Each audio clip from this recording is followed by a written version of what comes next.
สัมมาสัมพุทธัสสะธังสรณังคัจฉามิพุทธังสรณังคัจฉามิธัมมังสรณังคัจฉามิธัมมังสรณังคัจฉามิสังฆังสรณังคัจฉามิสังฆังสรณังคัจฉามิโอติยัมปิพุทธังสรณังคัจฉามิติยัมปิธัมมังสรณังคัจฉามิทุติยัมปิธัมมังสรณังคัจฉามิทุติยัมปิธัมมังสรณังคัจฉามิทุติยัมปิสังฆังสรณังคัจฉามิทุติยัมปิสังฆังสรณังคัจฉามิติยัมปิพุทธังสรณังคัจฉามิตติยัมปิพุทธังสรณังคัจฉามิตติยัมปิธัมมังสรณังคัจฉามิตติยัมปิธัมมังสรณังคัจฉามิตติยัมปิสังฆังสรณังคัจฉามิตติยัมปิสังฆังสรณังคัจฉามิเอสรณะกัมมนังนิติตังปานาติปาตาเวระมณีสิกขาปะทังสมาธิยามิปานาติปาตาเวระมณีสิกขาปะทังสมาธิยามิอะทินนาทานาเวระมณีสิกขาปะทังสมาธิยามิอะทินนาทานาเวระมณีสิกขาปะทังสมาธิยามิกาเมสุมิจฉาจาราเวระมณีสิกขาปะทังสมาธิยามิกาเมสุมิจฉาจาราเวระมณีสมาธิยามิโอยโมสาวาทาเวระมณีสิกขาปะทังสมาธิยามิโมสาวาทาเวระมณีสิกขาปะทังสมาธิยามิสุราเมระยะมัชฌัปปมาทัฏฐานาเวระมณีสิกขาปะทังสมาธิยามิสุราเมระยะมัชฌัปปมาทัฏฐานาเวระมณีสิกขาปะทังสมาธิยามิยิมานิปัญจสิกขาปะทานิสีเลนะสุขติยันติสีเลนะโภคสัมปทาสีเลนะนิพุติยันติตัสมาสีรังวิโสทะเยสาธุเอาไม่ได้โอ้ปมมาด้วยยังไงวะ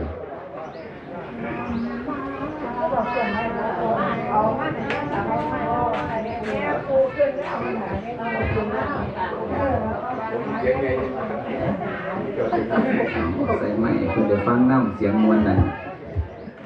ธรรมาจาโลกาติปฏิสัมปติกาอัญชลียันทิวารังอาญาจาสันติตาสันตาราชาคาชาติกาเฮเสตุธรรมังอานุกัมปริมังปัจฉา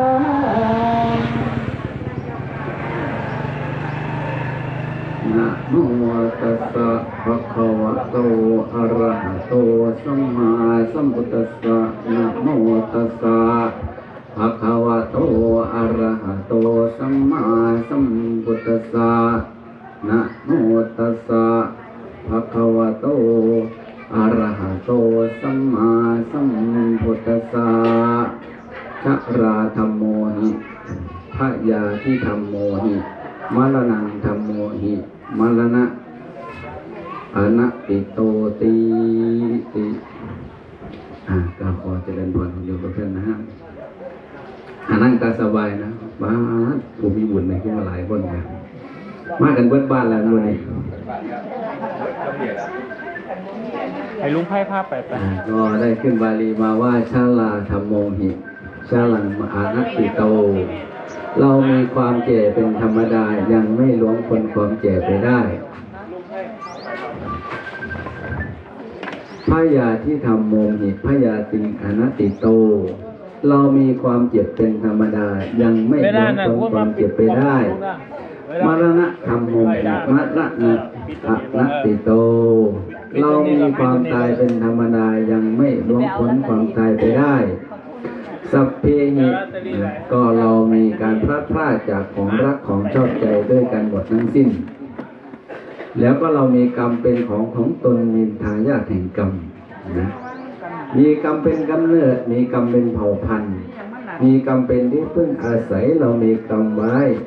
เราทำกรรมใดไว้ดีหรือชั่วก็ตามเราจะต้องรับผลของกรรมนั้น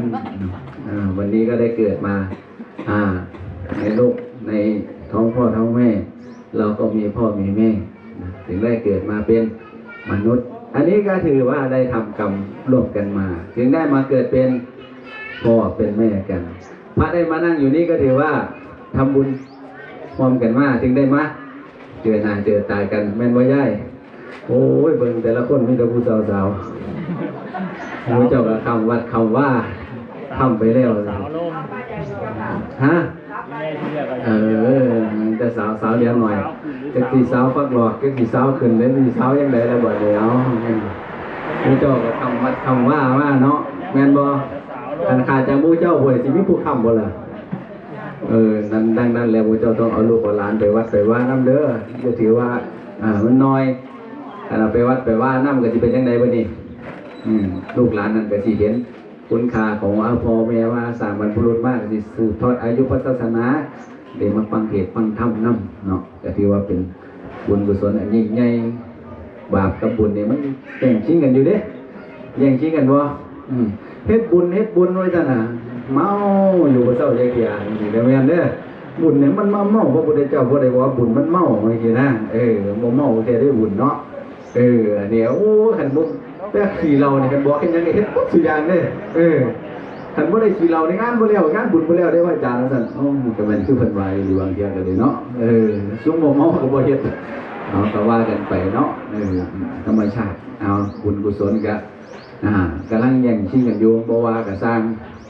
การเกิดมาของมนุษย์เนี่ยประกอบไปด้วยอะไรมนุษย์คนเรานี่เกิดประกอบไปด้วยพ่อกับแม่แต่งงานกันแล้วก็เกิดมีลูกมีเต่าออกมาประกอบธาตุขันธ์ขึ้นมาคนนี่ประกอบไปด้วยอย่างแม่อย่างย่ายคนเราประกอบไปด้วยอะไรบ้างดินน้ำลมไฟเห็นบ่มี4อย่าง4ธาตุเนี่ยดินน้ำลมไฟเนี่ยดินคือหยังคือเนื้อไขในร่างกายของเฮาน้ำกับน้ำในร่างกายลมกันบ่ขาดกันหายใจบ่ออกบ่หายใจเบี้ยงใดตายบ่ตายไฟกันบ่มีธาตุบ่มีอุณหภูมิในร่างกายตายบ่4อย่างเนี้ยดินพวกหัวใจพวกอะไรเนี่ยถ้ามันอยู่ทำงานเนี่ยเป็นไงตายไหมตาย4ธาตุเนี่ยดินน้ำถ้าขาดในร่างกายเนี่ยตายบ่ตายลมกันบ่ละหายใจออกบ่หายใจเข้าเป็นไงตายวะตายหายใจออกว่าหายใจเข้าเป็นไงตายวะตายตายง่ายแห้งเนาะยังพอใหญ่เข้าคือกันพอจีคานหายใจเป็นไงตายได้เวลาเพิ่นแล้วเนาะแต่เพิ่นคุมคาวได้เพิ่นได้เก่าสุกลัวเพิ่นเนาะไม่มีอุณหภูมิในร่างกายก็ตายนี่คือร่างกายของเราประกอบไปด้วยร่างกายแล้วประกอบไปด้วยจิตใจร่างกายของเราถ้าไม่มีจิตใจเขาเรียกว่าอะไรเขาเรียกอะไรอย่างเรียกว่าศพแล้วเนาะเหมือนบ่ร่างกายมีแต่ร่างกายไม่มีจิตใจเขาเรียกศพเนาะมีแต่จิตใจไม่มีร่างกายเขาเรียกอย่างวิญญาณเนาะเป็นผีแล้วเหมือนบ่ถ้าสองอันนี้ต้องมาอยู่ร่วมกันประกอบกันแต่ถ้าดินน้ำลงไปถ้าใดท่านขาดลงก็ตายนะอันนี้คนเรา ชีวิตของคุณเนี่ยแขนอยู่บนเส้นได้นะคนพอเพิ่นก็โอ้คุ้มใส่ชีวิตคุ้มค่ามา90ตัวก็ถือว่าได้เท่าพวกเจ้านี่ถือว่าได้เท่านี่คุ้มค่าเด้บางคนบ่ได้เท่านี่เพียงใดตายก่อนหมู่ก็ตายก่อนหลายคนหรอกแม่นบ่แม่นบ่แสดงว่าเพิ่นบ่ได้เท่าเฮานี่ได้เท่าถือว่าเฮาได้บุญหลายเนาะก็ถือว่าเฮามีบุญมีวาสนาหลายการเกิดของมาเป็นมนุษย์นี่มันยากว่าพระเจ้าว่าคันโดดจุ๊บลงมานี่เข้าท้องว่าคือว่าสิเป็นหยังงอแล้วโยกันเข้าท้องกระต่ายก็เป็นกระต่ายแล้วก็เข้าท้องหมาก็ห้องแล้วอันนี้เขาว่าท้องพ่อท้องแม่เกิดมาชาตินี่หน้าตาดีพ่อบ่โอ้เกิดมาชาตินี่ก็งามเด้เข้าใจบ่เข้าใจพอใจบ่พอใจก็ได้สำนีแล้วเพราะว่ากรรมของเฮ็ดสำนีมากแม่นบ่เกิดมาชาตินี่รวยบ่รวยพอไปโอ้ยพระอาจารย์เกิดมาชาตินี่มันยากมันจนแห้งพระอาจารย์ว่าแม่นบ่แม่นยากบ่จนบ่โอ้คือสิมีแต่ผู้รวยๆแล้วบ่ปากแก่คนอ๋อว่าได้กินได้ทานโอ้คันสร้างศาลาหลังใหญ่ๆให้จักหลังเนี่ยได้บ่น้อแสดงว่ายังจนอยู่บ่ทันรวยบ่ทันมีประมาณนั้นมีอันนึงได้ครูบาอาจารย์บอกว่าโอ้แต่ก่อนนี่บ่จนนี่เป็นเทวดามองลงมาโอ้ยโลกมนุษย์มันงามเนี่ยอยากลงไปสร้างบารมีว่าซั่นว่าแม่นบ่มองลงมาก่อนสิมาเกิดนี่ต้องมองลงมาก่อนบ่มองลงมาเด้ระหว่างกองเงินกับกองทองนี่บ่จะสิโดดลงใส่กองหยังโอ้ยคนนึงก็เห็นกองเงินโอ้ยอยากได้เงินคนนึงเห็นกองทองก็โดดอยากโอ้เดี๋ยวสิลงไปกองทองว่าซั่นผู้พระเจ้าโดดลงปุ๊บกองเงินก็จะพุ่นลงกรุงเทพพุ่นโอ้ยเป็นเศรษฐีมหาเศรษฐีหมู่เฮานี่โอ้นี่เห็นกองทองโดดจุ๊บลงมาดังตุ๊บเบิดแล้วนี่ทองหยังคือบ่ดังตุ๊บจังซี่เนาะนี่เมื่อกระทักมันกองหยังบ่นี่กองเฟี้ยงบ่นี่โอ้ยมึงเจ้าแม่นบ่ลำบากบ่เกินมาเกี่ยวเข้าลำบากบ่โอ้ยตายแล้ววันนี้โอ้ยเคยก็ว่ามันกองทองเดี๋ยวมันกองเฟี้ยงตายลำบากตั้งแต่น้อยจนเฒ่าแม่นบ่แต่ธรรมชาติอันนี้นี่เกิดมาชาตินึงนี่กล่าวว่าหมู่เฮาเกิดมานี่อยากรวยบ่อยากบ่บ่อยากผู้เดียวก็เลยคันบ่มีเงินนี่คันป่วยมาสิไปหาหมอนี่หมู่เจ้าคิดว่าจังได๋ต้องใช้เงินบ่คันบ่มีเป็นจังได๋บัดนี้โอ้ยยากเนาะแม่นบ่สิไปหาหมอดีๆได้บ่มีเงินบ่ได้ไปหาจังบัตร30 บาทบัตร30 บาทเขาดูแลดีบ่เขาบ่ดูแลนะแต่เจ้ามีเงินหมื่นเงินแสนนี่โอ้ยไปพุ่นโรงพยาบาลอุดรมันเอกอุดรโอ้ยเขาดูแลแม่นบ่ไปหันเด้อย้ายไปนี่เด้อย้ายขาดนี่เข็นให้ว่อมคันมีเงินใจเขาคันบ่มีเงินใจมึงได้บ่นี่เข็นเอารถจอดแม่นบ่เห็นบ่ว่าสิใครก็สั่นไว้ย้ายว่าเห็นบ่คันมีเงินเนี่ยโอ้อยากสร้างศาลาหลังใหญ่ๆให้พระอาจารย์เด้อแต่เป็นไงได้บ่ได้สร้างบ่ได้สร้างซุมื้อนี้เป็นจังได๋โอ้ยขอแพมเนี่ย100ว่าซั่นว่าเอาก็ยังเฮ็ดยังดีได้ยังเฮ็ดอะไรอย่างนี้นะครับบัดนี้พระนี่โอ้ยบ่ต้องพระเนี่ยบ่ให้ใส่เงินว่าซั่นว่าค่าน้ำค่าไฟมาเป็นไดพูดแบบน้ำเจ้าว่าพูดเพียงได้ใส่เงินบ่ใส่นั่นว่าคันบ่ได้ใส่เงินเป็นไดสิเอาไฟเข้าให้บ่สิตัดไฟพระบ่บัดนี้ตัดไฟเนาะอย่างนี้น่ะอันบ่มีเงินอยากไปกินบุฟเฟ่แซ่บๆไปเลี้ยงลูกเลี้ยงหลานนี่ไปได้บ่เห็นยากเนาะอยากสร้างบ้านหลังงามๆนี่คันบ่มีเงินได้บ่เงินนี่จะว่าเป็นส่วนหนึ่งของชีวิตของ 100% ก็บ่แม่นประมาณเท่าไหร่ประมาณ 90% หรือ 80% ของพี่ว่า99พุ่นละตินั่นแหละมันก็อยู่มาเนี่ยผมว่าเพราะว่าคันบางคนรวยแต่ว่าโอ้ยพระอาจารย์มื้อนี้สิไปตัดไตเด้มื้อนี้สิไปผ่าตัดไตมื้อนี้สิไปผ่าตัดตับเด้มื้อนี้ไหวบ่มันก็บ่ไหวคือกันน้อยใหญ่เนาะอันนี้มันก็สำคัญอย่างนึงบุญสุดท้ายก็บุญแหละอยู่เบื้องหลังความสุขและความสำเร็จ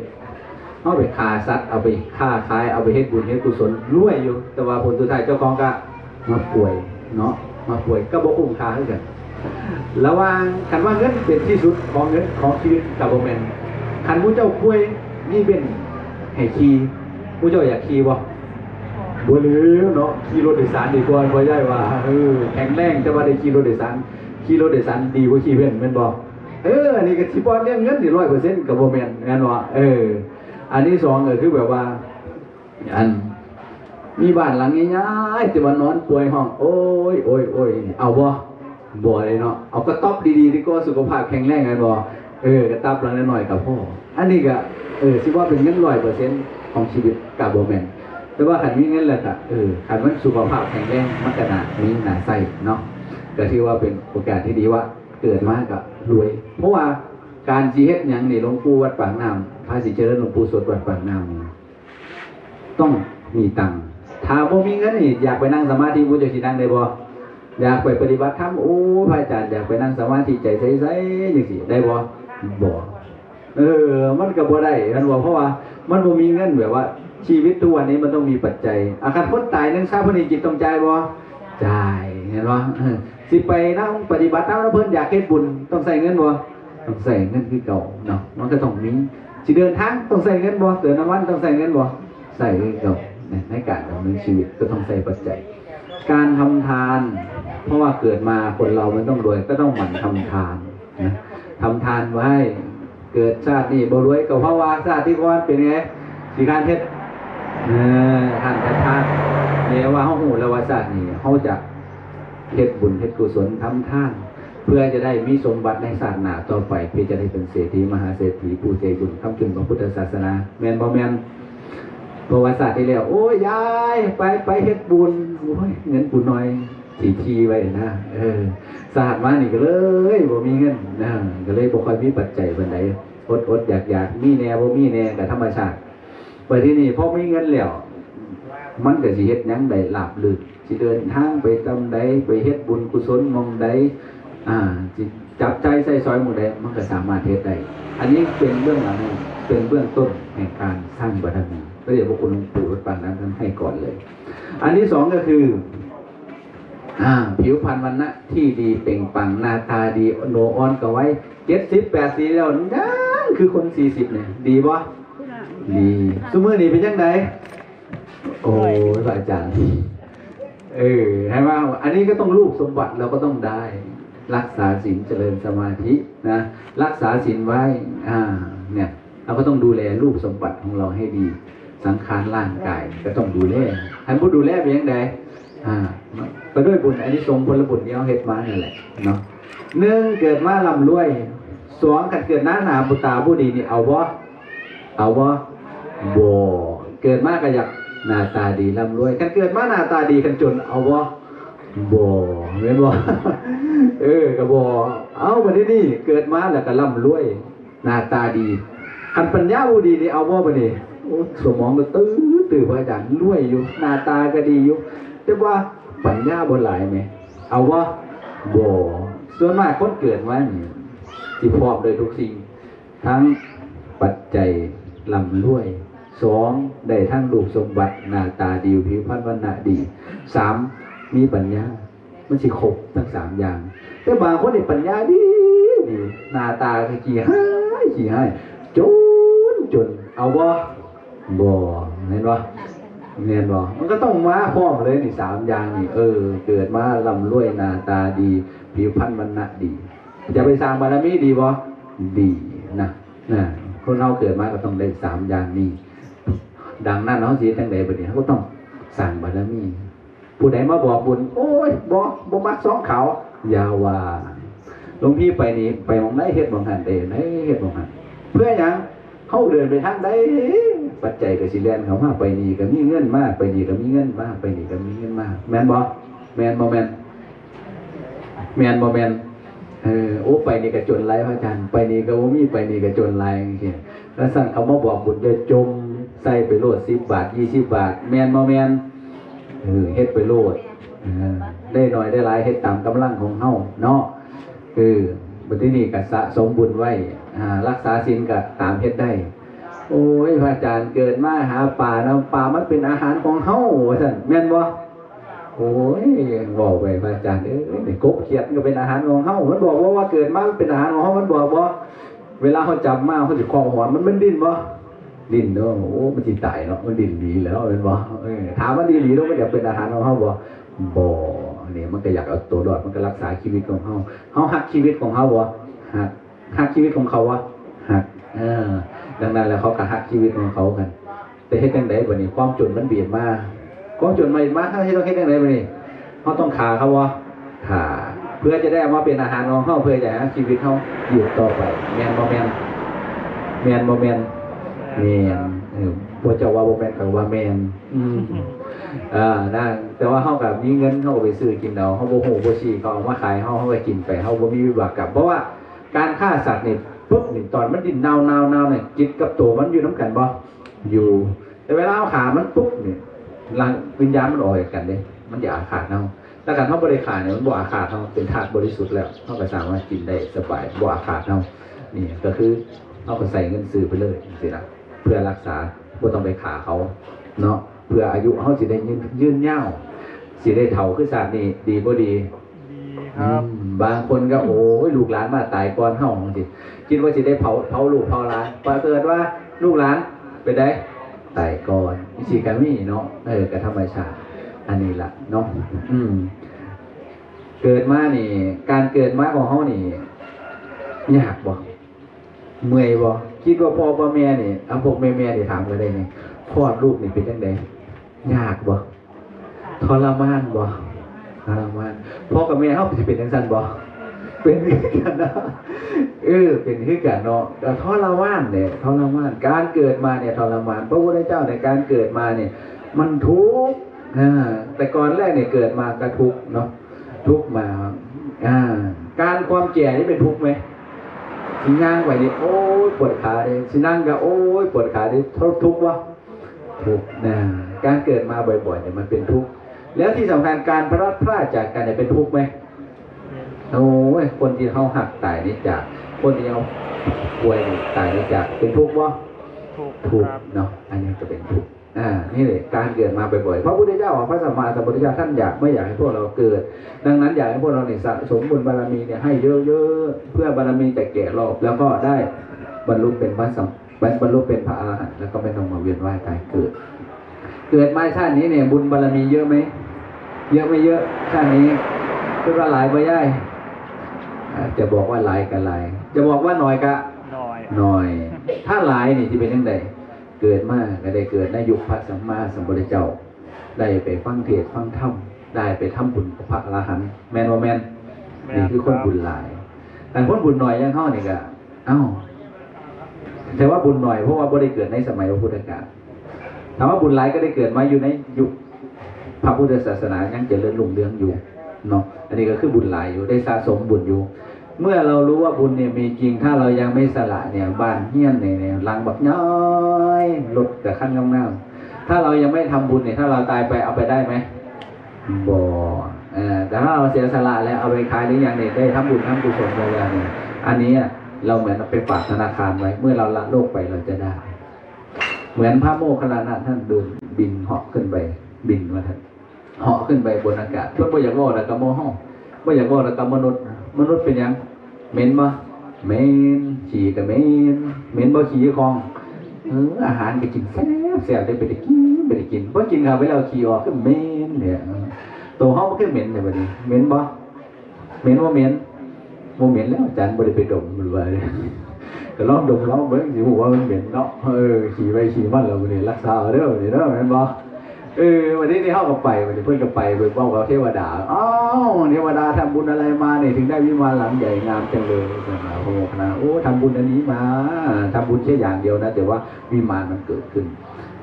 แต่ว่าหลังนั้นมองไปทำไมมันสวยจังเลยวิมานใหญ่จังเลยเนี่ยท่านทำบุญอะไรมาน่ะนะทำไมไม่มีเจ้าของวิมานวะจ๊ะเ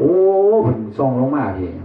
คุณน่ะเศรษฐีท่านน่ะคนนั้นน่ะท่านทำบุญไว้บักใหญ่เลยเนี่ยแต่ว่าท่านยังไม่ละโลกท่านก็เลยยังไม่ไปจุติที่บนสวรรค์เห็นไหมเขาเฮ็ดไว้นี่วิมานมันเกิดบนสวรรค์นะเด้อเฮ็ดกุฏิไว้หลังนึงกับวิมานเกิดขึ้นแล้วเด้อเขาก็นึกถึงบุญกุศลคุณงามความดีเมื่อละโลกมันก็นึกถึงบุญเนาะก็ได้ละโลกไปได้อยู่วิมานของเฮาดีบ่ดีครับดีบ่ดี ดีครับ เงียบจิ๊บ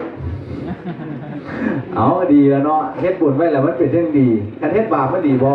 พอดีครับ บ่ดีเพราะว่าทำบาปมันเป็นทุกข์ถ้าทำบุญเนี่ยจะเป็นกุศลคุณงามความดีที่พวกเราได้กระทำมานะครับการแก่มาเนี่ยโอ้โหการป่วยนี่ปั๊บบุญเจ้าทุกมื้อนี่บ่เฮาท้อแท้ท้อถอยในชีวิตบ่อุ้ยเบื่อในชีวิตเด้เคยบ่เป็นจังซั่นบ่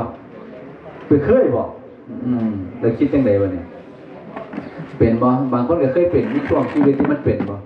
ให้นึกจังซี่เด้อนึกเกิดโอ้ยคันไปนอนอยู่โรงพยาบาลฮ้อนไว้ๆอย่างในห้อง ICU ผู้เจ้าคิดว่าคนที่สิท้อก็บ่เฮาบ่ท้อว่าอย่างว่านี่โอ้โหป่วยนี่เป็นไดเป็นเวลาไข้นี่ได้ทรมานบ่ทรมานคันเฮาชีวิตนึกอยู่ซื่อๆนี่อย่านึกท้อแท้ท้อถอยกับชีวิตเด้อให้นึกว่าซื่นอกซื่นใจมีสุขภาพพลานามัยแข็งแรงสมบูรณ์นี่พระสัมมาสัมพุทธเจ้าบอกว่าอะไรไม่มีโรคเป็นลาภอันประเสริฐนะเห็นบ่เฮาต้องไม่มีโรคเนี่ยเป็นลาภประเสริฐเมื่อเฮามีชีวิตอยู่เฮาเฮ็ดจังได๋สิมีชีวิตแบบว่าคุณค่ากับชีวิตที่เฮาเกิดมาอันนี้ก็สำคัญเนาะการแก่มานี่โอ้เฮ็ดหยังก็ยากนี่ตอนแรกก็ว่าสิบวชอยู่ประมาณเท่าใดวะประมาณ3เดือนสิไปเอาเมียสิไปแต่งงานมันว่าเอาอีหลีนี่ว่าสิมาบวชด้วยกันบ้านเฮาว่าการบวชการที่จะแต่งงานต้องอะไรบวชก่อน ต้องบวชก่อนแต่งแม่นบ่แม่นอันนี้ก็บวชมาก็สิแต่งงานสิเอาเมียก็เลยมาบวชพอบวชแล้วโอ้เกิดหนักแล้วเนี่ยมันหนักอกหนักใจเนาะ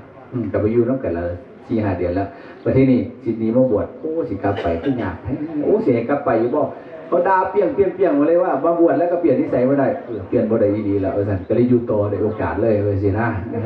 อยู่ต่อมาเรื่อยๆตอนนี้ก็16 พรรษาแล้วเอาบุญมาฝากเด้อสาธุแป๊บเดียวแม่ป้าโธ่ตอนนั้นยังอ้อๆอยู่แม่25แม่เนาะแม่นบ่ตอนนี้40เลยแม่เอาเฒ่าแล้วตัวนี้เลยว่าโอ้ตายนี่บ่แป๊บเดียวเวลามันไวแฮงแม่นบ่ว่าหันก็เป็นสาวอยู่ย้ายๆนี่แม่นบ่แม่นโอ้ยมันจะหน้าตาดีๆโอ้ยตาฮักตาแพงซุมื้อนี้เป็นจังได๋โอ้ยย่างก็โอ้ยนั่งก็โอ้ยแม่นบ่แม่นบ่เจ้าคอยเห็นแล้วว่าโอ้ยเวลานี่มันบ่ท่าไว้ไปย่างธุดงค์วัดพระธรรมกายย่างไปย่างไปเจอผู้สาวเสลียงมือว่าว่าโรงพยาบาลนั่นมีอีหยังมีสาวพยาบาลนะฮะสาธุวันเราผัดทุดงเนาะนะฮะวะใส่ชุดพยาบาลนะฮะวะนะฮะหัวใจพระเป็นยังไงบ้างเนี่ยโอ้ยเดี๋ยวตุ่มจะต้มลงเลยโอ้วันใหญ่ย่างไปหยิบเป็นยังไงเจอไพ่บ้างเนี่ยเจอผู้เฒ่าก็มือเจ้าเลยผู้เจ้างามๆเลยสิเดี๋ยวผู้เจ้ากับเฒ่าจังสี่ละแม่นบ่แม่นครับอย่ามาตัวข่อยไปว่าอย่ามาตัวข่อยอย่ามาตัวข่อยไปว่าย่างไปยังเจอผู้ใดเนี่ยเจอเด็กหน่อยนี่เห็นบ่มันก็จะมีการเกินการเป็นสาวนุ่มดูดีดูงามเนาะเป็นสาวแม่นบ่โอ้ยย้ายก็ว่ากูแล้วเว้ยย้ายก็ว่ากูแล้วเว้ยคนหนึ่งจะเป็นสาวกูก็งามกูคักแล้วว่าคนหนึ่งงามกว่ามูเลยเว้ยเป็นเหลือเป็นว่าย้ายสู้มือนี่ก็คักคนหนึ่งเลยเข่าเลยเว้ยว่าสินี่แหละเนาะวันที่ย่างไปได้วันนี้ย้ายย่างไปเนาะแต่ย่างไปอีกพัมมะมันก็พูดขึ้นเนาะย่างทุดงเนาะ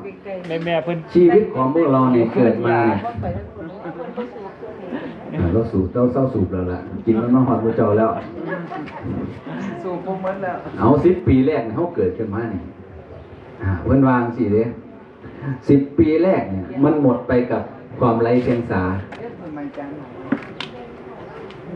บ่ดับ10 ปีแรกเนี่ยลูกหลานเฮานี่รู้บ่รู้ความบ่บ่เฮารู้ความบ่10 ปีแรกนี่บ่ฮู้แม่นบ่หมดไปกับความไร้เดียงสาแม่นบ่แม่นบ่เด็กน้อยตั้งแต่1 ถึง 10 ขวบนี่ไร้เดียงสาพวกเฮาก็บ่ฮู้หยังบอกหยังก็เฮ็ดเบิดทุกอย่างแม่นบ่คันดื้อก็บ่เฮ็ด10 ปีต่อมาหมดไปกับการศึกษาเราเรียนแม่นบ่แม่น10 ปีต่อมาหมดไปกับการทำงานการใช้ชีวิตแม่นบ่30 40 ปีนี่หมดไปกับการสร้างฐานะแมนบอแมนสร้างขอบสร้างขั้ว50 ปีนี่หมดไปกับการลงหลักปักฐาน50 ปีนี่รวยไปย่ายยังโอ้ยมันต้องลงหลักปักฐานแล้วมันต้องรวยแล้วเนาะ60 ปีหมดไปกับ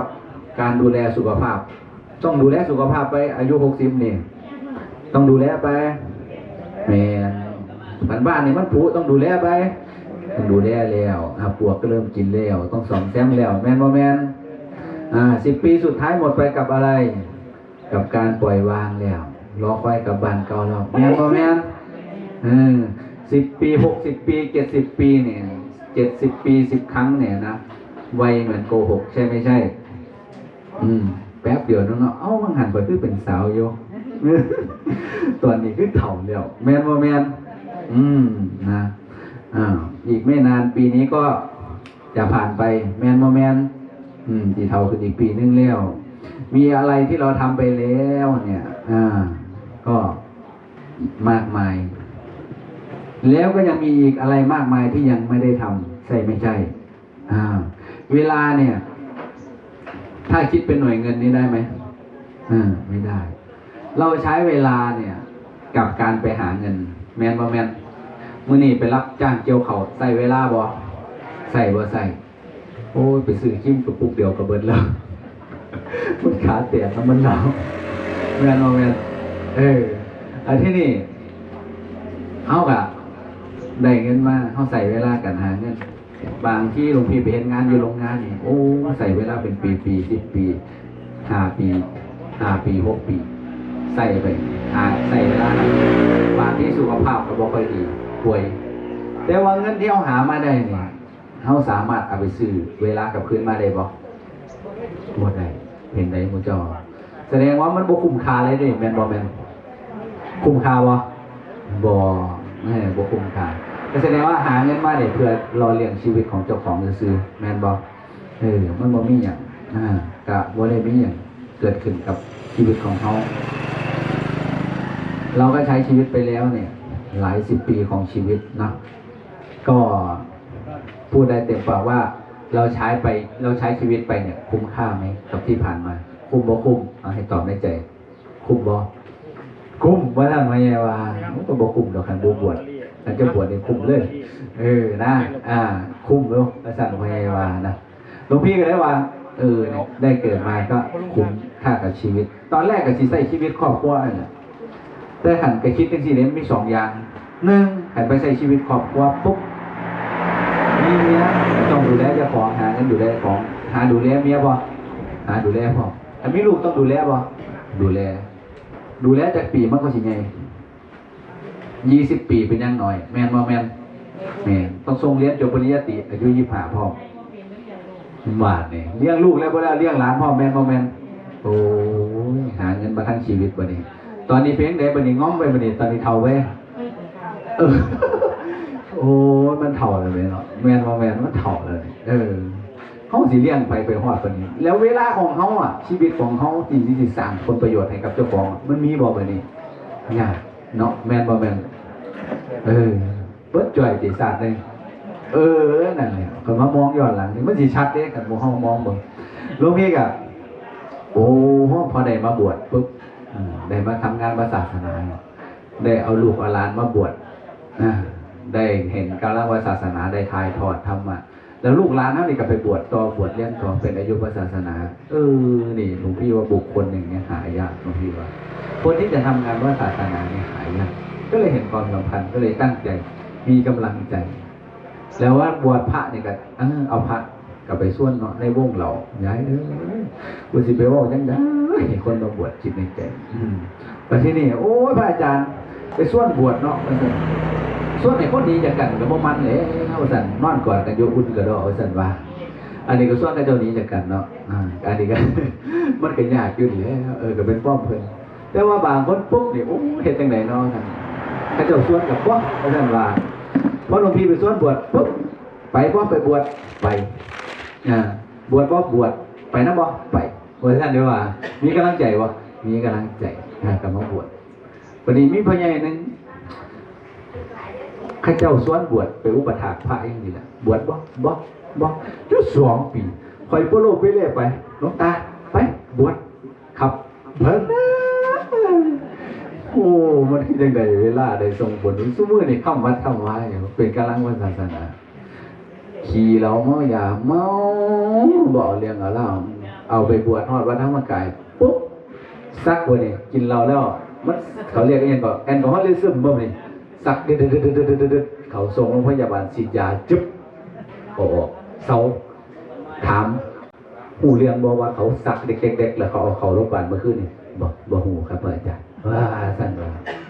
ซุมื้อนี้บวชบ่นี่แต่ก่อนนี่บวชบ่นี่เป็นพระที่ปฏิบัติดีปฏิบัติชอบเป็นพระอาจารย์พระพี่เลี้ยงโตหลวงพี่ก็ดีใจที่เขาได้ทำหน้าที่ของศาสนาเพิ่นก็เลยมีพระนี่อยู่ในวัดว่าล้างนี่มีลูกศิษย์ลูกหาเนี่ยหลายคนจากนั่งขี่เราเมายาเอามาบวชเป็นพระได้มาสวดมนต์นั่งสมาธิได้นี่โอ้หลวงพี่ว่านี่แหละเป็นบุญกุศลเห็นคุณค่าของเจ้าของเห็นคุณค่าของชีวิตที่เขาได้ใส่มาแม่นบ่แม่นแม่นเนี่ยอบรมญาติโยมอบรมบสิกาโอ้ยมาละ300ล้นศาลาโอ้ยปลื้มแท้ข่อยเป็นผู้ใดให้ข่อยมาเทศน์เพิ่นสิไปเว้าหยังกับโยมข่อยวาจังซี่ล่ะเพิ่นก็ว่าโอ้มวนพระอาจารย์วันๆเลยปีหน้าฝนตกพอดีก็สิมาให้อยู่เก่าล่ะไปเอิ้นได้เด้อเพิ่นว่าโอ้ยข่อยก็มักใจนี่ข่อยได้ข่อยมีกำลังใจฮะโยมก็ว่าดีข่อยสร้างศาลาปุ๊บว่าทางศาลานี่อยากทำฟ้านี่ฟ้าเป็นกำลังจักบาทพระอาจารย์บอกมา400,000อ่ะป้าเป็นเจ้าภาพให้โอ้ยมีกำลังใจนี่แหละมันก็มีกำลังใจในการสั่งวัดสั่งว่าสั่งทรัพยากรพระอาจารย์ร่วมบุญ20,000เด้อโอ้ยใครเนี่ยบ้านเฮาเด้อาจารย์200สมณ100เดี๋ยว20 บาทได้พระอาจารย์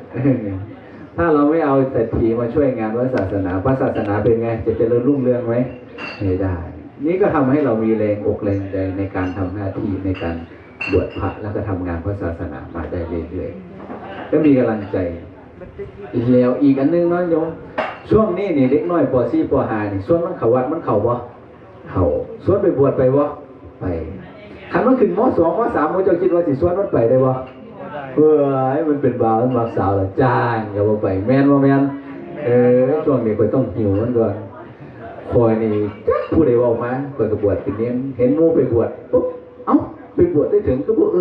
เนี่ยอยากบวชแค่น้อยแม่แสดงว่าบุญไว้หลายอยากบวชเขาจะบ่ให้บวชปีต่อมาเพิ่นจัดงานบวชก็ได้บวชนำเพิ่นเกเรขี้ดื้อสู่พระยาว่าก็ได้แต่ว่าออกมาแล้วก็บ่ซื่อได้ล่ะห่างพ่อห่างแม่ก็ดื้อเป็นธรรมดาตามวัยของเขาเรียกว่าปีนั้นอายุ10 ขวบจำได้เลยว่าเฮาเคยบวชเป็นเน้นหน่อยขี้ดื้อบอกเวลาใหญ่ขึ้นมารูปนั้นยังมีบ่มีดังนั้นแล้วนี่ช่วงนี้มันจะใหญ่เขาต้องจับมันมาบวชเน้นก่อนให้มันได้ถ่ายรูปไว้เป็นที่ระลึก20 ปีต่อมารูปนั้นยังมีบ่มีให้เด็กน้อยได้คิดถึงคิดฮอดว่าได้บวชพระแล้วก็ใส่ชิปประมวลผลเข้าไปปุ๊บว่า20 ปีก่อนแต่งงานต้องบวชให้พ่อให้แม่ก่อนแม่นบ่คันผู้ใดบวชคอยสังเกตแล้วว่าชีวิตช่วงอายุ25สิรอดพ้นปลอดภัยคันบวชกันปฏิบัติดีเด้คันบ่ขี้ดื้อเด้ตามภาวินัยเด้อายุ25นี่ครึ่งปีสิมีความสุขสิบ่มีปัญหาชีวิตแต่ว่าคันผู้ใดบ่บวชนี่เป็นไดบัดนี้ลดทันลงปัญหาชีวิตลุ่มเล่าเอาตัวแทบบ่รอดบางคนแทบจะฆ่าตัวตายอันนี้ก็คือบุญมันอยู่ในช่วงจะต้องส่งผลดังนั้นแล้วมีลูกซ้ายนี่ต้องบวชมีผู้หญิงก็ต้องเอาไปบวชชีก่อนสะสมบุญบารมีรักษาศีลก่อนเพื่ออายุ25เขาสิได้ดำเนินไม่ผิดพลาดในชีวิตบางคนก็แทบตายลูกพี่ก็แทบตายประบวช25พอดีก็รอดมาสบายนะบวชมาแล้วก็มีความสุขในแต่ละครั้งที่เนาะแต่ที่ว่าเป็นบุญใหญ่เป็นบุญกุศลที่จะได้เห็นลูกบวชตอนอายุ20ก็สิอารมณ์จังนึงบวชตอนอายุ50ก็สิอารมณ์อย่างนึง60ก็สิอารมณ์แบบนึงเพราะว่าจะได้อย่างเพราะว่าเวลามันปันไปประสบการณ์ชีวิตก็แตกต่างกันบวชมาแล้วเนี่ยคิดว่าสิรอดพ้นจากผู้สาววยวะ คิดว่าสิรอดลงจากแรงตะกาว่าพระเจ้าว่าบวชมากันเย็บ40 กว่าองค์นี่เสร็จไปหลายองค์เลยได้ยายโอ้ข่อยก็อยากไปอยู่แต่ว่าโอ้ ผู้สาวว่าไหนหัวใจว่าโอ้นี่เป็นผู้จัดการปั๊มน้ำมันนี่บอกรอพระก็ไม่ซื้อรถแล้วรถก็บ่มาขับให้ว่าซั่นว่าโอ้ยผู้สาวก็งามแต่ละคนงามบ่งามโอ้ยตอนเขาน่ารักตอนเขาเด็กน้อยเขาก็งามอยู่แล้วข่อยก็ถ่ายอยู่เบิ่งโอ้นี่คืองามแท้ว่าผ่านไปคาปี6ปีเอ้ามันคือเป็นจังซี่ข่อยก็ว่าสิแล้วโอ้ยคันขี่รถแล้วคันรถบ่ผูกบ่พังข่อยก็สิไปขับให้อยู่ข่อยก็ว่าสิแม่นบ่แฮงขี่แฮงผูกแฮงพังไว้เนาะโอ้เห็นสัจธรรมแล้วนี่คันผู้สาวเนี่ยคันบ่เฒ่าคันไปอยู่นำคันเด็กน้อยเก่าๆน่ะฮักเก่าๆก็สิไปอยู่อันนี้แฮงอยู่แฮงโอ้ยเฒ่ามันก็เป็นจังซั่นหมวยจักแล้วสิเป็นจังก็เป็นตัวบัดนี้เนาะเนาะบัดนี้อยู่อยุธยาเนาะไปจัดอบรมพระนี่แหละเห็นพระน้องสึกมั้ยโอ้อยากสึกหึมว่าแล้วว่าพระนี่ก็อยากสึกก็เป็นจังซี่ตัวนี่เลยว่าสิก็เลยเอาสึกก็สึกไว้ก็เลยว่าสิบ่ก็นั่งเบิ่งมันดึงจิตเบิ่งใจอยู่3มื้อ4มื้อเว้ยเอ้ามันเศร้าเว้ยเศร้าอยากสึกมั้ยเอ้ามันคือบ่อยากสึกแล้วมันคือเศร้าวะนี่เนาะเบิ่งจิตเบิ่งใจไปเห็นบ่คันเฮาตามใจมันเป็นได้สึกบ่เรียบร้อยแล้วเนาะเฮาบ่ตามใจมันนะสึกก็สึกไปนั่งเบิ่งมันอยู่นี่3มื้อ4มื้อเว้ยเอ้าเศร้าอยากสึกเว้ยวันนี้นี่ไปบิณฑบาตไปเห็นผู้สาวถ่ารถโรงงานไปเห็นงานโรงงานใจมันก็ฮ้อนหึมโอ้ถามเจ้าของว่าอยากจะซึกไปเห็นงานไปหาเงินหรือว่าอยากจะซึกไปหาผู้สาวผู้เจ้าคิดว่าอยากไปยังหาผู้สาวไม่ชี้เอาถึงที่เห็นเขาเฮ็ดยืนโอ้ยผู้สาวทั้งงามแท้อยากซึกไปเฮ็ดงานเด้อซั่นว่าถามเจ้าของว่าอยากไปเฮ็ดงานหาเงินหรือว่าอยากไปหาผู้สาวผู้ชายว่าอยากไปหาผู้สาวแม่นบ่แม่นโอ้ยแต่ก็เรียกว่าโอ้ยข่อยก็ว่าสิล่ะโอ้ยยังหนุ่มอยู่เด้อล่ะครับไปหาผู้สาวจักหน่อยแล้วค่อยกลับมาบวชอีกก็ได้เด้อล่ะคุณเด้อเขาขายเจ้าของแม่นบ่แม่นโอ้ยบ่แม่นดอกเห็นบ่ดูที่ออกไปแล้วอุบัติเหตุรถกลุ้งข้างทางไปได้กลับมาบวชได้บ่บ่บางทีกลับไปมรณภาพก็มีอันซื้อออกไปแล้วอุบัติเหตุตายแล้วไปได้กลับมาบวชได้บ่บ่ออกไปแล้วมีลูกมีเมียกลับมาบวชได้บ่ได้บ่มันฆ่าลูกฆ่าเมียได้ยากถึงลูกถึงเมียมันบวชยากแม่นบ่เนี่ยโอ้ทางเอาทางสั้นก็อยู่นี่ละพอท่านว่าก็อยู่ตัวว่าก็มีความสุขดีนะก็อยู่กี่แล้วเนาะปืนผู้สาวว่าก็บอกมันซื้อบอกไปบอกมาอยู่โดนๆนี่เห็นสัจธรรมได้ใหญ่ผู้นั้นคืองามแท้นะฮะแท้เอาสมมือนี่ก็เป็นจังซี่ว่าซั่นว่าเอาพวกงามมันก็งามอยู่งามก็สร้างแล้วแต่สิขี่มันที่ก็มันแล้วไปว่าเป็นขี่หอมก็เสียวอยู่ไปคิดว่าเลยแล้วเพราะงามอยู่ไปว่าก็ลองอาบน้ำจะขามือลองเบิ่งเคยคิดว่าแม่นบ่แม่นกินเนี่ยออกมาเนี่ยก็บ่ฮู้แล้วบัดนี้เนาะคันเฮาเข้าข้างเขามันก็เรียบร้อยแล้วคันเฮาเข้าข้างเจ้าของเวรได้น่ะมันก็อยู่ได้สบายลูกหลานเห็นน้อยๆเนี่ยเอ้ามีลูกแล้วมันคือยังมีลูกแล้วอายุเท่าไหร่17แล้วพระอาจารย์เห็นหน่อยอยู่ซุมื้อนี้มาแป๊บเดียวอายุ17จักน้อยก็สิ20 30เจ้าของ40แล้วอีก10ปีสิเท่าไหร่บัดนี้โอ้ย50อีก10ปีก็สิ60โอ้ย60ปกติคือหมู่เจ้าเท่าไหร่บัดนี้แม่นบ่แม่นนั่นแหล้วมันบ่โดดน้อยใหญ่คัน40นี่เป็นมีลูกมีเต้านี่60นี่ก็สิเลี้ยงมันใหญ่ตายพอดีค่อยแม่ดีพอดีตายก่อนวันนี้ประโยชน์ที่เฮาสิใช้ไปเลี้ยงลูกเลี้ยงเนี่ยทำมาบ้านเฮานี่มันยากแม่นบ่แม่นยากบ่ส่วนสิเลี้ยงคนนึงไม่ใหญ่นี่เบิดเงินหลายป่ะอันนี้2คน3คนผู้เจ้าเก่งเนาะเก่งบ่ปานเลี้ยงลูกนึงเจ้ามาจนใหญ่แต่หมู่เจ้านี่มี2คน3คนนึงเด้หรือบ่เกิน5คนแต่คนนี่มีหลายได้ยากพาดูร้อนเนี่ยมีเป็นร้อยไว้ลูกไปหลายก็หมู่เจ้าเด้ไปคิดจังซี่เนาะคันลูกเจ้าดีข่อยสิเลี้ยงตัวข่อยสิดูแล อันบุรีไปกลับไปหาแม่เจ้าเด้อดีวะเรียกได้เลยเรียกได้เนาะเอากลับไปบ่เรียนต่ออันผู้ใดดีก็เรียนต่อลูกปักเป็นลูกศิษย์ลูกหาเนาะก็จำมาบวชนี่เนาะวันนี้ลูกพระวันนี้เอามาบวชนะก็ต้องดูแลเพิ่นมีลูกหลายของมนเจ้าคนนี้แม่นบ่ดีบ่ดีเรียกได้เด้อันบ่ดีไปคดีมากเรียกได้เด้คันลูกเจ้าของบ่ดีเด้นี่เรียกได้บ่ว่าเจ็บใครมาฮอดใส่บ่นี่เจ็บฮอดช่วงอกบ่นี่เจ็บหัวใจอย่ามองบ่นี่โอ้ติดยาบ้าบ่นี่โอ้ยลูกเว้ยดีบ่ซัวกับลูกเจ้าของบ่นี่แม่นบ่แม่นเฮ็ดมันเกิดมาแล้วจังซี่น่ะอันนี้คือคู่ความเป็นจริงถามยายนึงว่ายายมีแต่ลูกสาวนี่ดีบ่ได้บ่ลูกชายบ่พระอาจารย์นะมันเป็นหยังมันติดยาบ้าได้ลูกสาวก็ดีได้ลูกเคยพ่อดอกฝรั่งก็ดีมันมีสีสุขลูกสาวกับพ่อบอกง่ายเนี่ยแต่ถ้าลูกสาวบ่ดีนี่เจ็บหนักเราลูกผู้ชายโหเลยแม่นบ่แม่นเนาะนี่เจ็บหลายกับลูกชายเนาะก็ถือว่าได้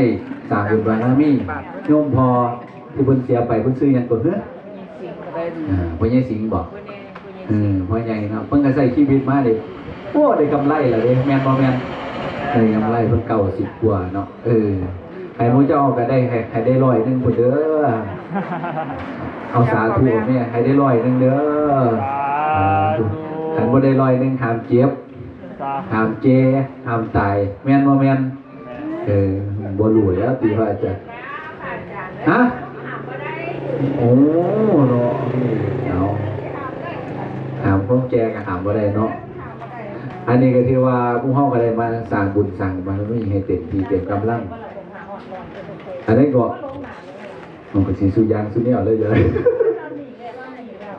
ตรงนี้ก็ตรงนี้ล่ะหั่นแหละเฮาต้องสะสมนี่แหละมันสะสมบุญกุศลคุณงามความดี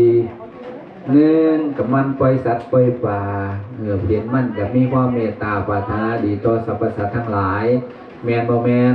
เขาสิได้เมตตาเฮากันเฮาเมตตาเขาสิได้เมตตาเฮาแม่นบ่แม่นแต่ละคนเกิดมานี่หมู่เจ้าเห็นบ่บุญบารมีนี่ทอกันบ่แม่นบ่แม่นบ่ทอเด้บางคนเกิดมาปุ๊บนี่ก็รวยได้เป็นเศรษฐีมหาเศรษฐีบางคนเกิดมาก็จนบางคนเกิดมาก็รวยบางคนเกิดมาก็หน้าตาดีบางคนเกิดมาก็ปัญญาดีอันนี้น่ะบุญกุศลคุณงามความดีๆมาบ่ทอกัน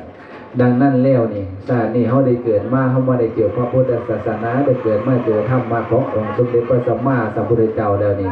ดังนั้นแล้วให้เฮาสะสมบุญบารมีเนาะให้เต็มที่เต็มกำลังในการสะสมบุญกุศลคุณงามความดีเนาะเพราะว่า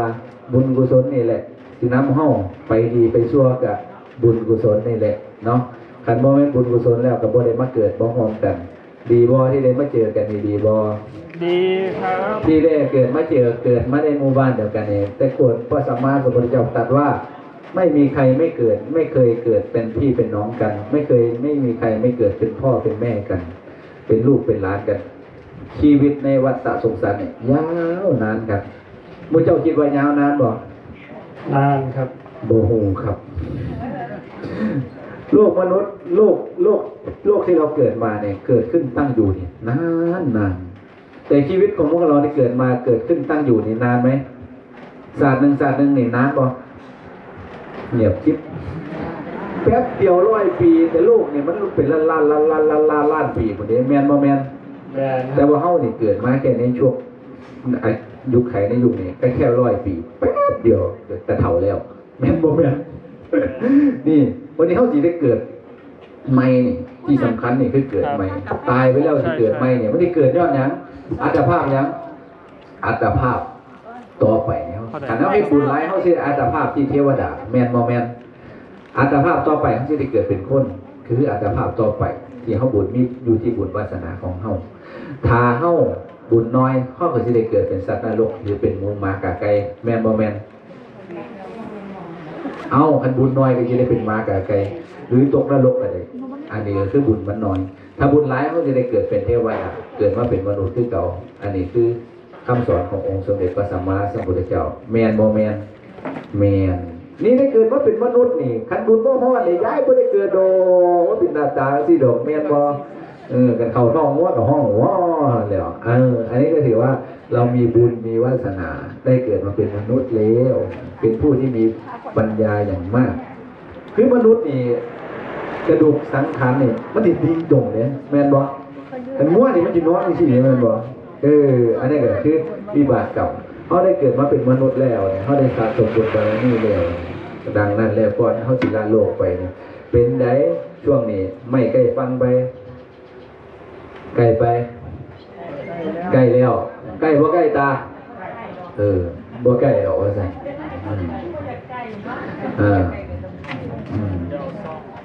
แต่ว่าความตายนี่แขนคอทุกบาดยางแม่นบ่แม่นสิตายเมื่อใดเกิดเมื่อใดฮู้บ่ฮู้สิตายเมื่อใดฮู้บ่บ่เฮ็ดจังได๋ล่ะบาดนี้สิตายเมื่อใดก็บ่ฮู้แม้จะเป็นวัยรุ่นก็สร้างเป็นพระก็สร้างศีลมรณะเมื่อใดก็บ่ฮู้ดังนั้นเวลาที่เขามีอยู่เนี่ยเขาเสียจังไดให้มันเกิดคุณค่ามากที่สุดกับชีวิตของเขาที่ได้สะสมบุญบารมีคุณงามความดีนี่ให้เต็มที่เดี๋ยวก็ลังเขาเสียจังไดแม่นบ่แม่นเฮ็ดจังไดสิได้บุญหลายๆก็อยากจะฝากเชิญชวนพ่อแม่นี่เอาอย่าเฝ้าสี่เด้อบัดนี้เอาบัดนี้พระนี่ไปอยู่วัดพระนวกายมาเกิดยังขึ้นพระเดชพระคุณหลวงพ่อเนี่ยว่าโลกมนุษย์เนี่ยมันยาวไหม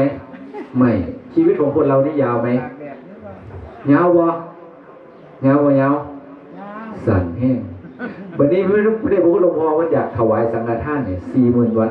ให้ย้ายเนี่ยไปถวายสังฆทานในมือละ9 วัด9 วัด9 วัดปีนึงได้จังวัดปีนึงนี่300 กว่าสมมุติ100 มื้อนี่ก็ได้300 วัดแม่นบ่9 วัดบ่มือละ9 วัดก็ได้900นึงก็ได้900แม่นบ่ก็ได้บ่เกิน 3,000 วัดต่อปีแม่นบ่แม่นอันนี้เพิ่นนิมนต์ไปได้ปื๊ด 4,000 วัดป๊อกนังยาว 4,000ถวายปุ๊บมือเดียวเฮาไปถวายแลนตลอดมือละ9 วัด9 วัดนี่ได้แค่ 3,000 ต่อปีทั้งปีบ่เฮ็ดหยังเลยเด้ถวายสังฆทานอย่างเดียวเฮาได้แค่ 3,000 วัดแต่พระเดชพระคุณหลวงพ่อนี่เพิ่นนิมนต์40,000 วัดปุ๊บถวายมือเดียวจบเลยแสดงว่าย่นระยะเวลาในการสร้างบารมีมาได้เยอะไหมเยอะมากโอ้โหถ้าบุคคลธรรมดาจะคิดได้ไหมไม่ได้แสดงว่าท่านเนี่ยโอ้โหต้องใช้บุญบารมีเนี่ยเยอะมากในการเนี่ยออกจากสังสารวัฏเนี่ยโอ้โหมองเห็นแล้วภาพเนี่ยโอ้โหใหญ่40,000 กว่าวันเนี่ยป๊าดเห็นพระกันยังขนลุกเลยพระเห็นพระยังขนลุกเลยอันนี้ท่านเอาบารมีเต็มๆเลยแล้วที่สำคัญงานล่าสุดนี่คืองานอะไรงานกฐินกี่หมื่นวัด30,000 วัด10,000 วัดเนี่ยวัดละเสียงดิแล้วท่านทอดเนี่ย10,000 วัดเนี่ย30,000 วัดเนี่ยภายในเดือนเดียวเสร็จแล้วท่านไม่ใช่ให้เรามาเฉยท่านให้ปัจจัยเรามาด้วยแล้วก็สร้างบุญบารมีมันโอ้โหแสดงว่าเอามาทำแต่ละวัดละแสนเนี่ยถามว่าเงินแสนหลายบ่สิว่าหลายก็หลายสิว่าน้อยก็น้อยแม่นบ่แม่นแต่ว่าบางวัดจนๆนี่โอ้ยเงินแสนนี่หลายแฮงแม่นบ่แม่นคันวัดใดด้วยโอ้ยประสาทเงินแสนแม่นบ่อีหลีคันเงินหลายวัดใดหลายนะครับก็วัดที่จนๆนี่ก็คันยังหลวงพี่นี่ก็อู้ก็ว่าหลายก็เพิ่นก็พาเฮ็ดแล้วบัดนี้ถวายทุกวัดเลยบัดนี้เป็น10,000 วัดนี่ผู้เจ้าว่าเงิน10,000 วัดนี่เดือนเดียวถวายแล้ว4 ปี 5 ปีเฮ็ดอยู่บ่ได้หยุดเลยปั๊บแล้วประเดี๋ยวแต่ละวัดเนี่ยเอาไปสร้างศาลาการประเรียนสร้างโบสถ์ลานวิหารด้านเจดีย์กำแพงวัดเมื่อเพิ่นสร้างแล้วเฮาได้เงินนำเพิ่นเฮาได้เงินนำเพิ่นบ่แต่ว่าเพิ่นสร้างแล้วเฮาได้บุญนำเพิ่นบ่ได้ทุกวัดที่เพิ่นเฮ็ดได้เนี่ยโอ้เป็นกำลังศาสนาบุญก็ส่งผลอยู่บ่เซาเพราะว่าทำถาวรวัตถุเนี่ยเป็นอานิสงส์มากมายมหาศาลใครมาปฏิบัติธรรมมานั่งสมาธิมาบวชในอุโบสถเนี้ยซึ่งเกิดเป็นพระภิกษุในบวรและพุทธศาสนาใช่ไม่ใช่เป็นหนึ่งในพระรัตนตรัยเนี่ยโอ้โหบุญมหาศาลพ่อตาเกิดมาศาสตร์เนี่ยรวยไปบนด้วยพอได้กินน้องเฮ็ดจังไหนสิได้ทำบุญเป็น10,000เป็นแสนน้ำเพิ่นบ่รู้เลยเหตุคิดบอกเลยเฮ็ดจังไหนสิได้บุญใหญ่น้ำเพิ่น มีร้อยก็ได้ท่าน50แต่ทุกอย่างให้พวกเราคิดว่าการทำทานก็ได้บุญเยอะแต่ว่าบุญที่เยอะไม่ต้องทำทานทำยังไงบุญบวชนี้เยอะกว่าบุญทำทานเยอะมหาศาลเลยแมนบ่แมนเพราะว่าเราเป็นหนึ่งในพระรัตนตรัยถือศีล227ข้อแล้วเราก็มาบวชเป็นอายุวัศาสนาเป็นตามวัศาสนาโดยไม่ต้องนำเงินและปัจจัยพอเกิดชาตินี้เฮ็ดทั้งได้มันกับบรวยหลวงพี่ด้วยกันคือสิรวยยากเลยหรอกเพราะมาบวชเราโอ้โหคุณค่าในชีวิตของเราเนี่ยมหาศาลเลยอันนี้คือความรู้สึกจริงๆของตัวเองรู้สึกว่าคุณค่าของเรามหาศาลเลยถามว่าเงินซื้อได้ไหมในเรื่องนี้ไม่ได้ที่จะเอาตัวคนเนี่ยมาบวชเนี่ยเอาเงินไปซื้อเนี่ยให้คนมาบวชไม่ได้นะจิตใจของคนเนี่ยมันไม่ได้นะมันต้องฝึกเองทำเองคนเราเนี่ยประกอบไปด้วยกายกับใจแต่สิ่งสำคัญก็คือกายก็สำคัญถ้าป่วยมาเป็นไงลำบากไหมเหนื่อยไหมทรมานไหมทรมานจิตใจของเราถ้ามันไม่ดีมันช้ำอกช้ำใจดีไหมไม่ดีอันที่3ก็คือสิ่งที่สำคัญกว่ากายกับใจคืออะไรรู้ไหมคือนิสัยของเราพวกเราเนี่ยเป็นนิสัยของคนรักบุญโมเฮาดูบุญบารมีหลายได้เนี่ยบัดผ่านมาสมีโมเจ้าคือต้องหลดแมนบ่แมนแสดงว่าบุญบารมีของเรานี่เข้มข้นอย่างมากแมนบ่ตาแมนโมเจ้าคงรู้ผลโอ้ยไปฟังอย่างเถียนนอนอยู่บ้านเต้เว้ยสบายใจดีกว่าแมนบ่แต่บ่เฮานี่บ่แม่นแสดงว่าพวกเราได้มาฟังคำสอนขององค์สมเด็จพระสัมมาสัมพุทธเจ้าเนี่ยบุญบารมีของพวกเฮานี่หลายถามว่าพอบ่แม่นบ่ต้องเอาอีกหลวงพี่ไปอยู่กับน้ำมันกายเนี่ยเช้าสายบ่ายเย็นเช้าสายบ่ายเย็นตื่นเช้าขึ้นมาสวดมนต์ฟังธรรมนั่งสมาธิกินฉันเข้าแล้วเข้าห้องปฏิบัติธรรมฟังธรรมะนั่งสมาธิฉันเพ่งบ่ายมานั่งสมาธิฟังธรรมนั่งสมาธิตกแรงมาอาบน้ำแล้วสวดมนต์นั่งสมาธิฟังธรรมตัวเป็นลูกๆเรื่องเสียเป็นเดือน2 เดือน3 เดือนเป็นปี2 ปี3 ปีถึงเข้าใจธรรมะถึงเข้าใจว่าการบวชมาเนี่ยมันสำคัญแล้วต้องละลายพฤติกรรมของฆราวาสให้ได้มากที่สุดถึงจะ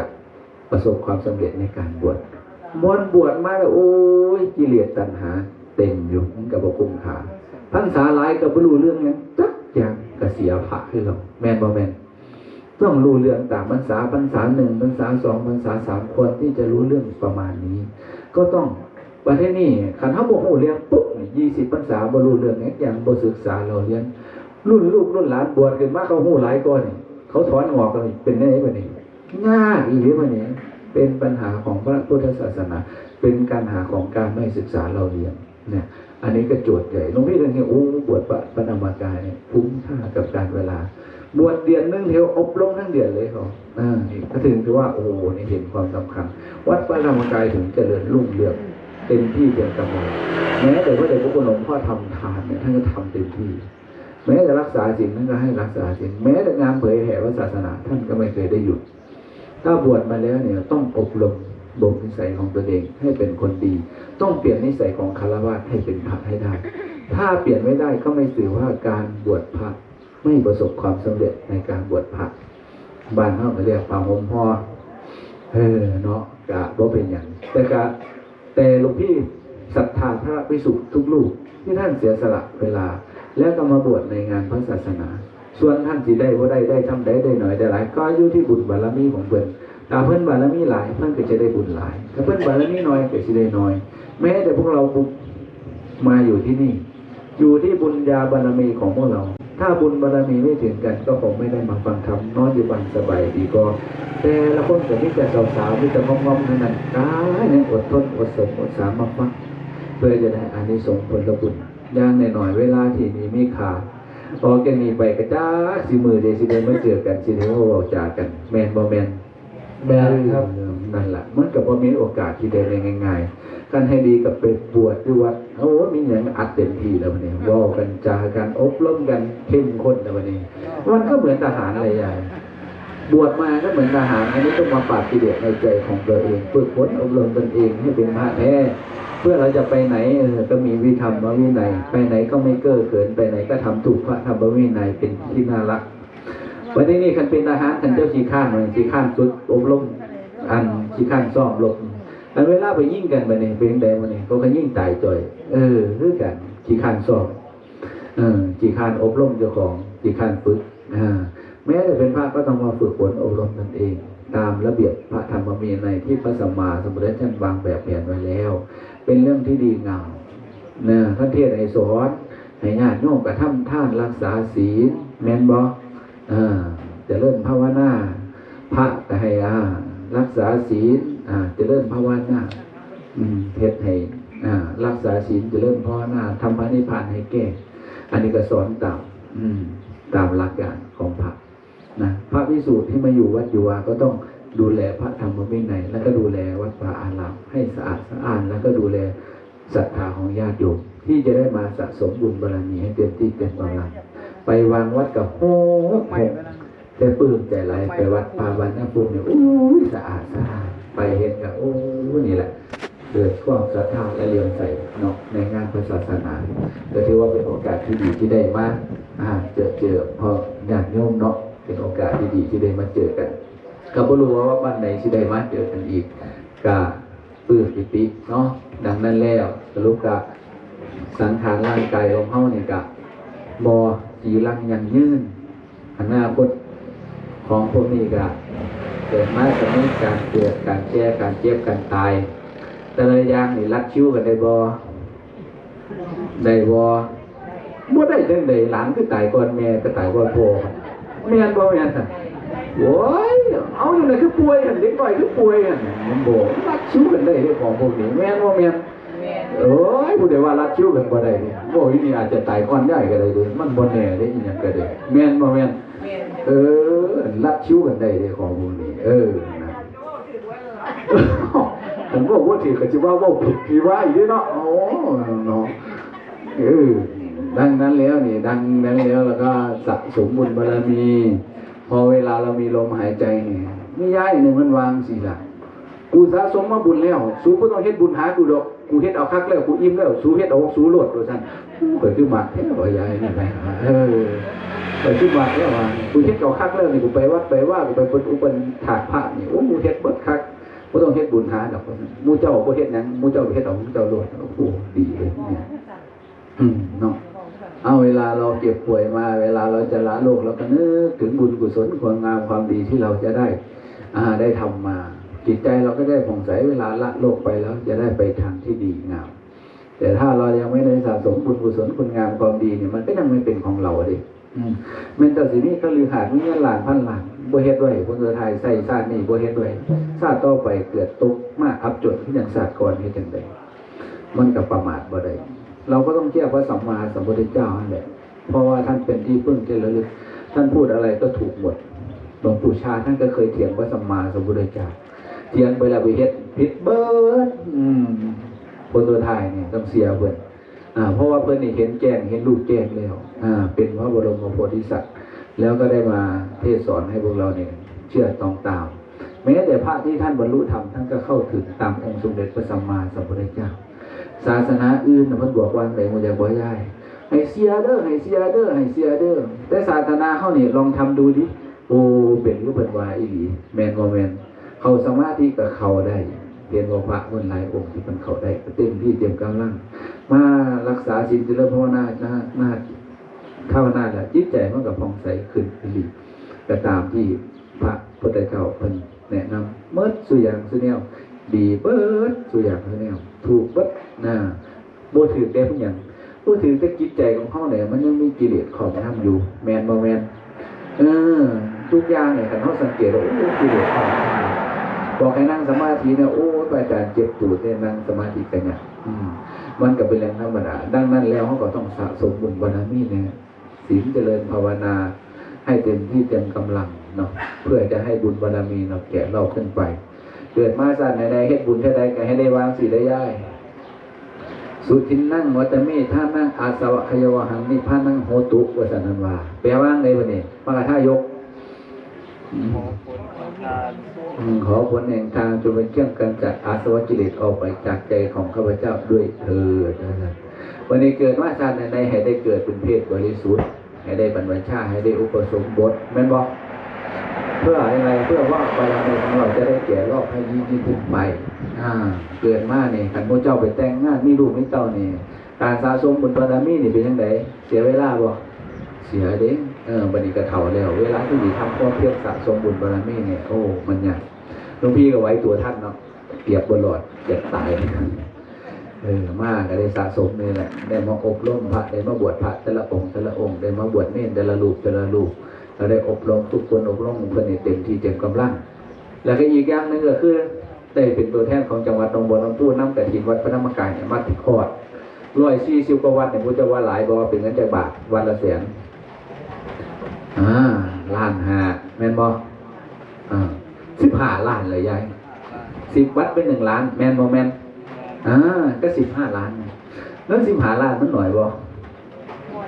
บนแล้วเนาะหลายดินี่เราได้ทำหน้าที่เป็นตัวแทนของพระเดชพระคุณหลวงพ่อนำมาทอดถวายแต่ละวัดคุณยายอาจารย์เนี่ยอายุ60 ปีพาสร้างวัดพระธรรมกายวัดพระธรรมกายนี่ใหญ่บ่ใหญ่ครับไป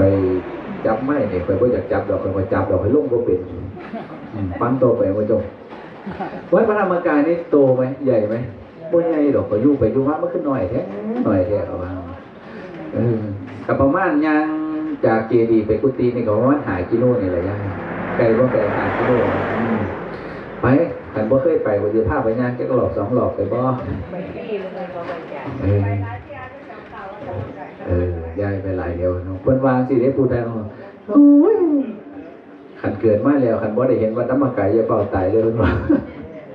ผู้เพิ่นว่าบางคนก็ว่ามันใหญ่เนาะใหญ่ครับคนละวัดธรรมกายคนละ 2,000 กว่าไร่คนละพื้นที่ 2,000 กว่าไร่แหละน้อยใหญ่บ่โอ้บ่ไปเว้ยก็บอกลูกบอกหลานพาไปเบิ่งได้ไปนำโอ้จะมานั่งแท็กซี่ไปโลดจะไปคิดอย่างนั้นเนี่ยเนาะไปที่นี่คุณย่าเนี่ย60 ปีพาบุกเบิกวัดสร้างวัด 2,000 กว่าไร่ย้ายที่เบิ่งลูกป้ามันไว้เกษียณให้มันบ่ไอ้หมู่เจ้า60 ปีเนี่ยไปบุกเบิกวัดเนี่ยเอาบ่ไปบ่ไหวหรอกเพิ่นว่านี่อันนี้เพิ่นพาสร้างวัดมีลูกศิษย์ลูกหานี่โอ้มีแต่ด็อกเตอร์นั่นเลยแสดงว่าคนที่อายุ60 ปีนี่ท่านต้องมีธรรมะภายในจิตใจต้องเข้มแข็งใช่ไหมใช่ใช่ไม่ได้พูดหลวงพ่อเนี่ยโอ้โหถ้ามาสร้างวัดเนี่ยต้องถ้าสมมติหลวงพี่มองอย่างนี้นะหลวงพี่มองว่าถ้าท่านสร้างบารมีเพิ่งจะสร้างชาติเดียวเนี่ยพวกเราว่าจะทำได้ขนาดนี้ไหมไม่ได้เราสังเกตแต่ขณะพวกเราสร้างมาหลายชาติแล้วพวกเรายังได้แค่นี้ใช่ไหมใช่แล้วท่านสร้างมาหลายชาติแล้วท่านเต็มที่เต็มกำลังด้วยท่านถึงได้ขนาดนี้ไม่ใช่ว่าโอ้โหเพิ่งจะมาสร้างแค่ชาตินี้ท่านสะสมบุญบารมีมาหลายภพหลายชาติแล้วพอมาชาตินี้ท่านก็มีบุญเก่ามาท่านก็สามารถสร้างได้เลยแล้วก็ต่อยอดกันแล้วก็มีเห็นธรรมะนั้นก็สร้างบุญบารมีอบรมพระภิกษุสามเณรอบรมญาติโยมทั่วประเทศให้รู้จักธรรมะและเคยแผ่การพระศาสนาเนี่ยโอ้ให้เจริญรุ่งเรืองหลวงพี่เห็นแล้วหลวงพี่ทึ่งหลวงพี่พร้อมจิตใจเอาไปกับพระเดชพระคุณหลวงพ่อมีงานอะไรช่วยเหลือท่านให้เต็มที่เต็มกำลังเพื่องานพระศาสนาเพราะเป็นอายุพระศาสนาเป็นกำลังพระศาสนาจึงเป็นทางมาแห่งบุญกุศลคุณงามความดีของพวกเราทุกท่านนี่ก็ดีใจที่ได้ทำงานพระศาสนาก็ไม่รู้ว่าจะมีโอกาสอย่างเงี้ยได้สักแค่ไหนเมื่อเรามีโอกาสเราก็ต้องค้นคว้าแล้วก็ทำมันให้มันดีเต็มที่เต็มกำลังกับสมกับที่เราได้ทำหน้าที่แล้วเราได้มาทำทุกวัดได้ไปทอดเนี่ยโอ้โหเป็นบุญบารมีอย่างมากได้สะสมบุญบารมีเนี่ยโอ้โหเต็มที่หลวงพี่ก็มีคิดไม่ฝันว่าจะมีเงิน15 ล้านเนี่ยมาทอดพระเดชพระคุณหลวงพ่อให้มาจะได้มันด้วยวิธีไหนก็ไม่รู้เลยแต่ว่าเราได้มาแล้วเราก็มาทำบุญทุกวัดเนี่ยเราก็ถือว่าเราเป็นตัวแทนของพระเดชพระคุณหลวงพ่อแล้วก็ทำนะให้บำรุงพระศาสนาให้เจริญรุ่งเรืองในจังหวัดหนองบัวลำพูหลวงพี่รู้สึกว่าปลื้มปิติในการทำหน้าที่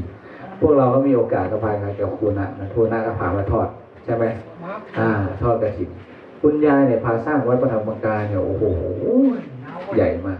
แล้วท่านบอกว่าก่อนที่ท่านจะละโลกไปเนี่ยท่านบอกอะไรขอเป็นเจ้าภาพกฐินเพราะกฐินเนี่ยบางวัดไปทอดกฐินแล้วเอาอย่างก็เอาผ้าไตรมาอนิจจาวัตสังขาราอุปาทวายธรรมปิโนอันนี้คือผ้าอะไรคือผ้าบางสุกุลคือผ้าป่า